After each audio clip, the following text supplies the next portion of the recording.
What's going on, guys? A couple of Lennox units. This thing is a 2021, so it's about 2.5 years old, roughly. It is tripping the breaker. 2.5-year-old Lennox heat pump. So as you can see, I've got my lead down here in the ground wire. Got my common start run disconnected from the contactor and the capacitor, and we're going to check this thing to ground. There is our Herm,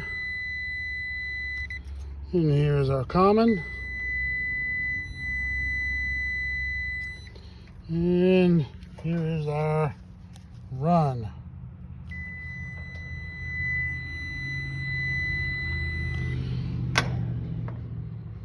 Two-year-old Lennox, bad compressor.